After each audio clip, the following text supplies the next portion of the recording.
Titanforging and its associated dice roll issues are a symptom, not the problem. This is MultimediaJay Radio Style for Thursday, October 10th, 2019. Let's start the show. MultimediaJay Radio Style.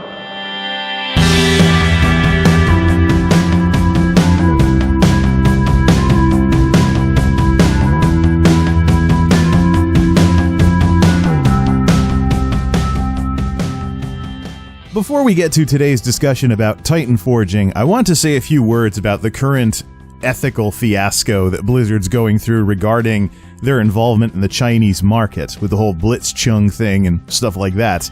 I'm not happy as a Western market customer that Blizzard has gone all blubberspine with the Chinese government and censorship with what happened to that Hearthstone player.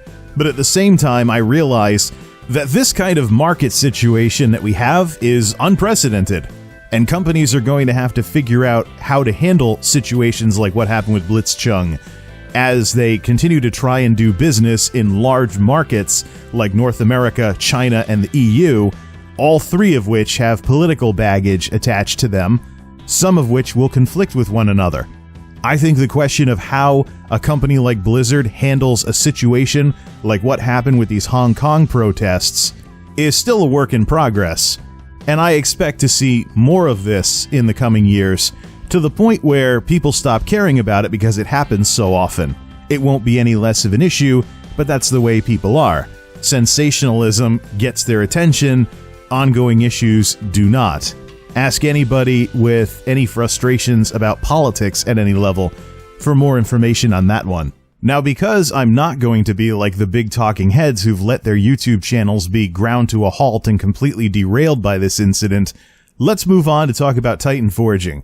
Titanforging was one of the things that was brought up in the Hazakostas discussion regarding 8.3, and last go-around I mentioned the similarities between the Visions of N'Zoth story ideas and what happened in the original Elder Scrolls Online with Molag Bal, the Dark Anchors, and the Plane Meld. And one quick note on that too, if World of Warcraft quietly takes nods from ESO, I consider that a good thing. I don't really care about the whole ripoff thing as much as I care about this game getting into the same ballpark, at least, as its competitors. There are numerous things involving the world getting bigger as you progress through the story that ESO does better than WoW. And Blizzard, I know, over the years has been exactly the sort of folks who will never acknowledge when they're nodding to an idea in another video game, but they'll quietly implement it and put their own spin on it. But if Blizzard does this with ESO, I actually think it will make the game better. So I don't have a problem with them having some similarities to ESO in some of the things that they're doing. Like, for example, if you open your map, you see a zone story thing with bookmarks for all the chapters of the story or all the parts you have to do to complete the story. The addition of Time Walker mode, if Blizzard ever makes something like that, would be a wonderful gap closer, so to speak, between these two games and make World of Warcraft more interesting for me to play as my main game again, to some extent. There's still some things that they have to do infrastructure-wise to catch up to ESO, but that would be a good first step. Now, when it comes to Titanforging, for those of you unfamiliar, basically what happens is when you get a piece of gear as a reward, like a drop or a quest reward, there is a random chance that it will upgrade into something that's a little bit higher item level-wise. The idea was to entice people to do things like quests and other stuff, because the rewards won't always be the worst rewards that you can get. You'll still get better rewards from higher difficulty content, but if you're doing the regular stuff, you won't always be bored to tears with blues and greens everywhere you go. This was a point of contention between myself and the last essayist in the comments section that tried to mess with me last go-round, but I found out very quickly that there was a glaring omission to the essayist's arguments that outed them as somebody who wants to argue for arguing's sake instead of having constructive discussion. There was a point that I did not bring up regarding the current arguments about Titanforging that I should have brought up, but I don't really follow this all that much, except that people complain about it. I'm not really concerned about Titanforging all of that much, nor am I concerned about stuff that runs off of RNG, because, again, role-playing games were built off of dice rolls. You know, the RPGs we know today descended from tabletop, which, of course, was, where the D20 became a symbol of being a geek. So, roll a d20, roll for initiative, roll for this, roll for that. At the same time, though, RNG in a way is a first and worst way of designing a video game. So if you program a text-based RPG on an old computer, for example, the easiest way to add some variability to what happens is to just put in a dice roll. But as companies progress and they start moving away with better technology from just rolling dice all the time, you'd expect to see things that make a little more sense from an immersion perspective. And a great example of too much RNG, by the way, for those of you who play games besides World of Warcraft, is Elder Scrolls Morrowind. That infamous example of how dice rolls all but broke the combat system at lower levels. Here's how that would work. You'd start the game in Satanin. You go to Errol's trade house and you buy a sword. You go out, fight a mud crab, and you start fighting it with that sword you just bought. Because the game combines dice rolls with a first-person view, there are times in the early parts of Morrowind when you're not all that skilled with a sword, when you will see your sword go right through the mud crab, but it'll register as a miss, and it won't do any damage. Makes no sense whatsoever, but it is part of the baggage of too much RNG. Because in many ways, too much RNG is a sign of laziness in design these days, considering it is a first and worst way of introducing variability into something. In terms of Titanforging, the glaring omission in my last back and forth in the comments is that I wasn't reprimanded or put on the spot for a very common talking point when it comes to Titanforging, that Titanforging may be a little too powerful. It's possible with the Titanforging system as it exists right now, for somebody who's put in the effort at a higher difficulty level of content to be at a certain item level, and somebody who just got lucky on Titanforging dice rolls to be only a few points behind. If there are situations where they're at or higher than the item level of somebody who put in the effort at a higher difficulty level, then it's definitely too powerful. But here's the thing. The idea of Titanforging being too powerful and eliminating the need for certain difficulty levels of content because you can just do a lower difficulty level and get lucky on rolls is a perfectly valid concern.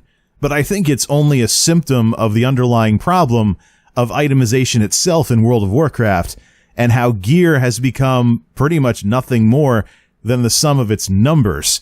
Unless you're going to get a transmog set or something like that, what is progression these days, other than getting better and better gear? And what is getting better and better gear, other than I had a sword that gave me 20 strength, and now I have a sword that gives me 21 strength? I don't care anything at all about either sword, I just go with the one with the highest numbers. This numbers thing, and this metagaming thing, is the problem that getting rid of Titanforging is not going to solve. Right now, you can be elitist and say that Titanforging is too strong, and you may have a point. Your concerns may be perfectly valid, and there may be ways for people to skip rungs on the ladder, so to speak, via lucky Titanforge rolls. However, if Blizzard were to nerf Titanforging, I think the arguments and the whining would change into, well, this system doesn't do very much. Why is it even still in the game? Come on, Blizzard, make it stronger or get rid of it. It's pointless. Titanforging doesn't really do anything. So I don't see Blizzard winning either way. Plus, it's fashionable right now to bash Blizzard every chance you can get. So if it bleeds, it leads. Sadly, applies to talking about WoW. So it's trendy to bash Blizzard, so people do it. But this whole thing with Titanforging, I don't think Blizzard was going to win either way. Now, I don't know what exactly they're planning on doing to modify or remove Titanforging from the game. That still hasn't been announced yet as of this recording. But I can tell you that the underlying problem of gear being nothing more than the sum of its numbers is not going away. The reason why somebody can complain about lucky Titanforge rolls is because it's all about the numbers. It doesn't matter, for example, that there was this village that was being terrorized by this dragon for years and years, and you are the highly celebrated hero who finally slew that dragon and ended the village's suffering, and now the village lives very, very happily and is very, very prosperous because the dragon's dead. No, it doesn't matter that you're the one with the sword that was the reward for slaying that dragon. That sword had 20 strength, something else had 21 strength. But regardless of how much gear has been reduced to the sum of its numbers, the question is, how did we get here? Where did this all come from? And the answer is all the way back in Burning Crusade. Now we're treading on dangerous territory because we're talking about the so-called good years of WoW. If you play Classic right now, you'll see itemization that you don't see from Burning Crusade onward, with things like on-use effects or procs or things like that. Stuff besides stat bonuses. The player base, in their min-maxing fury or whatever, their obsession with min-maxing for raid teams and stuff like that in the days of the 40-man raids, gravitated away from special effects towards stats, going for the more sure thing instead of about 7 procs per minute on this special effect from this weapon that doesn't give me any stats, blah, blah, blah. Or this on-use effect isn't as useful as one might think, so we're just going to put stats on it, blah, blah, blah. The player base started preferring raw stats over special things that could make your build unique. And you could technically say Blizzard caved way back when, and we started seeing those special abilities start become less and less of a thing as it all became about stats, and more stats. Well, now we see the end result of gear being nothing more than the sum of its numbers with this Titanforging thing. Titanforging and these random upgrades to rewards was supposed to be a way of making questing a lot more interesting than just the same boring blues and greens. But now we're at the point where people are worried about their achievements at higher difficulty levels not mattering, except for a warm, fuzzy feeling and maybe an achievement in the official achievement log that they did it, because ultimately people value numbers more than they value any real uniqueness or character to the gear that you win. And I see a lot of parallels between the problems with this itemization stuff and the problems with the world itself in World of Warcraft. One of the things that Blizzard's been concerned about, and this was part of the reason why tier sets and set bonuses were looked at, especially if they had special effects and abilities, like things that modified your spells and things along those lines. One of the key things Blizzard was worried about, as we've seen in Blue Posts over the years, is they don't want people holding on to old gear just because it had some wonderful effect on it that new stuff doesn't have. The question is what to do with that. And this is where World of Warcraft's longer gear curves get them in trouble, as opposed to something like Elder Scrolls Online. Now, if you play Elder Scrolls Online and you look at how gearing works in that game, you may think, this is way too easy. I can get blue gear from dungeons and then upgrade it myself all the way up to legendary status. I can craft gear and upgrade it to legendary status. I can go do outdoor content and upgrade it to legendary status. This game is way too casual friendly, and that is how you spot a WoW player in ESO. If someone doesn't immediately assume the worst and they actually read about what the gear sets offer, what you notice in Elder Scrolls Online is that the gear sets don't all give you straight stat upgrades, and more importantly, they're not something with expiration dates on it. It depends on your level and your champion points when you get a piece of gear in ESO. Once you're at max level and you're gaining champion points, everything is champion 160, and it's more a matter of what do you want to be doing? What kind of build do you want to make? What sort of skills and abilities are you going to be using? And what kind of combinations of raw stats and procs and on-use effects and other stuff besides just numbers all the time? What stuff do you want to use? How can you make it work? It's all a matter of player freedom. Same thing with the DLC in the game. The DLC zones, the expansion areas, they don't make each other obsolete. They all bring new stories into the game, to the extent that, except with a few exceptions involving characters that are shared between stories, you can very easily do all the content in ESO out of order and it will always feel fresh.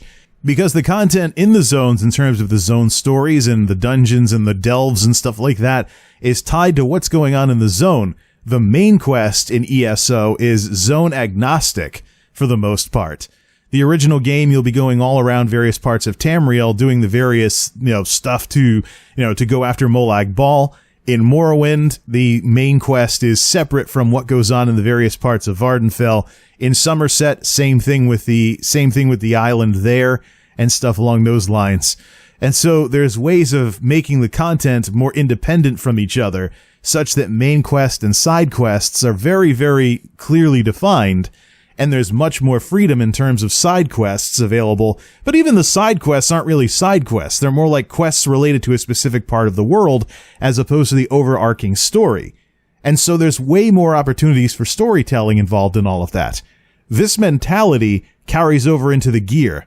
There are gear sets all over the place, but they will only get better as you progress from up to max level. And then once you're at champion 160, it's more a matter of what do you want to do and what do you have to do to get the gear to do that in order to make that build work with the certain on use effect or the certain proc or the certain group of stats or something along those lines. In terms of not cheesing the system when it comes to like what happened with Titanforging and the dice rolls in WoW, there are some examples where if you go in at a higher difficulty level, the armor set from a dungeon at a higher difficulty level has better base stats than at the lower difficulty levels. But what this does is this means if you want to try out a build, you can just run the dungeon on normal mode, get the gear, see if it works, and then go in at the higher difficulty levels to get gear that's a little bit better for that sort of thing. But for the most part, at Champion 160, the gear across the board in ESO is more the sort of thing that offers players more choices and freedom, as opposed to Tier 1, Tier 2, Tier 3, how far along am I in raiding, how far along am I in PvP, and when you get used to the system taking this approach, where as you unlock more content, you get more options and you have more ways of pursuing whatever ideas you have for what you want your character to do, the fact that the gear curves in ESO are a lot shallower than they are in World of Warcraft stops bothering you. And at the same time, if you are build A for a certain period of time, you don't want to keep the gear around cluttering up space in your bank or whatever because you want to try build B and you don't think you'll ever do build A ever again. You just deconstruct the gear, and if you change your mind later on, it's not that big of a hassle to go get that gear again. Because in ESO, it's all about player freedom, not necessarily hampering player freedom in the name of something the devs had in mind, like you see in WoW with the various changes over the years that have doubled down on Warcraft's real-time strategy roots, where you are essentially playing an RTS unit in World of Warcraft. No matter what original ideas you have, you are always going to do this, you're going to be strong against this, and you're going to be weak against this. Cookie cutter. And then it becomes a chicken-egg game as to which came first. Is the game encouraging people to be cookie cutter, or are people encouraged to be cookie cutter because the third-party sites that give you the raid guides and best-in-slot guides basically allow you to do so? You don't have to think at all about what your character's going to do. Go to this third-party site, get your guide, learn the skills and rotation, get your gear, go raid, never, ever, ever, ever, ever deviate from it. Well, this may seem like a good idea to some people, but it has its downsides. Same thing with a world that doesn't get bigger as you progress through it, and, only the current content matters, and you have catch-up mechanics to make sure that anything before that content doesn't matter either, so you're always only laser focused on one specific part of this big world that you're paying $15 a month for. And the same thing with the deeper gear curves and the fact that the gear in the game is such a matter of elitism that a system like Titanforging gets people up in arms because, well, I put in the effort and they just got lucky on dice rolls. Boo hoo hoo. Never mind the fact that somebody who can actually handle the higher difficulty levels is probably going to be a better asset to a raid team than someone who got lucky on dice rolls and basically got handouts. Plus, and this is the last part of this Titanforging argument that I never have seen anyone think of, so this is new and original on my part, which probably means that it's going to doom the video to garbage views like everything else that's thoughtful and imaginative that I post on World of Warcraft on here. But here's the thing. If lucky Titanforging dice rolls are such a huge problem and it's so awful and terrible, if you're able to say something like that, if you're able to argue on the forums about something like that, isn't it a dead giveaway that it is very easy to spot somebody who didn't actually put in the effort to get their gear? You can spot the Titanforge lucky dice roll gear with its item levels or what have you, and the flags that are on the gear itself, heroic, Titanforged, or something along those lines. You can spot the person who just got lucky at the lower difficulty levels instead of knowing what they're doing at the higher ones. If Blizzard completely gets rid of Titanforging, how does this ability to spot people who didn't really put in the effort to get their gear get any easier. Because you know what? If you hang around in a major city in World of Warcraft, you'll see people in trade chat advertising carries through difficult content.